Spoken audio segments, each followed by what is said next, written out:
Where did the name Prez Nick come from? So, Prez Nick. I didn't come up with the name. It was kind of given to me, from my friends, because like whenever someone would have a problem or somebody would have a tough decision to make or something like that, they would always get in contact with me, and they would always see me on the phone talking to someone about a decision they have to make or something like that, and it stuck. That's how I got the name, Prez Nick. What inspired you to pursue a career in music? Honestly, just gonna keep it real. My parents, growing up in church, every weekend we would go to church, and my mom would be on the stage with her group.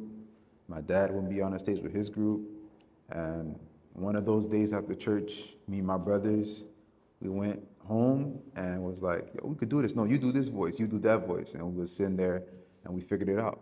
And we were like 4 years old at the time. And they inspired me to start doing music. Who are your biggest musical influences? Damn, this is a hard one because I have a good amount. I'm just give y'all five. I'm gonna go Boys to Men, Michael Jackson, Chris Brown. Oh no, not Chris Brown. Let's take him off this. My bad. Start over. Start over. You just go. Oh, my bad. Let's take Chris Brown there. So. I'm gonna just give y'all five because it's a lot. I'm gonna go Boys to Men, Michael Jackson, Usher, Bruno Mars, and Whitney Houston. What role do you play in the group? I feel like in the group, I'm like kind of like my name. It's like I'm a good mediator.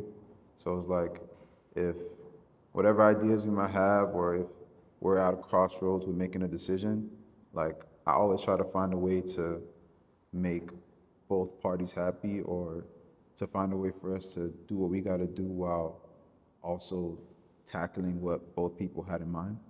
And yeah, that's what I feel like I do. What's your biggest pet peeves? I feel like being in this group kind of made me realize what my pet peeve is. It's people who can never admit that they're wrong. It's crazy. I ain't gonna say no names. But no, not me. I feel like I'm the most that can admit that I'm wrong. But I think it's hard for some people to just ever. It's people who just can't admit that they're wrong, and that's one of my biggest pet peeves.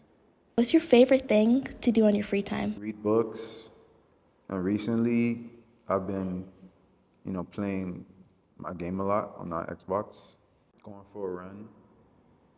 That's about it.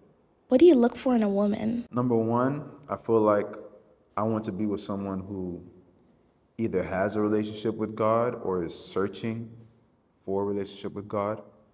A woman that is confident in herself, and like anything else outside of that, I feel like it's not really like a, what do you call it? What do you call that thing when you like not requirement, a deal breaker. Yeah. Anything else outside of that isn't a deal breaker for me. I feel like I can figure it out from there, but search for God and be confident in yourself. And after that, we can figure it out. Tell us a funny secret about yourself. The crazy thing is about our first time performing on stage, I have like this memory that I can never get out of my head. There's this guy that was in our group. His name was Noah. And while we were on stage, his mic slipped out of his hand and it fell to the ground. And then he picked it up. But I never forgot that. I almost started busting out laughing on the stage, but I kept my composure. And that's the most important thing. No matter what you're feeling, keep your composure. That's when I knew I was ready for the show business. What's your favorite movie or TV show? I feel like everyone goes through different phases in life where they like a certain movie for the time.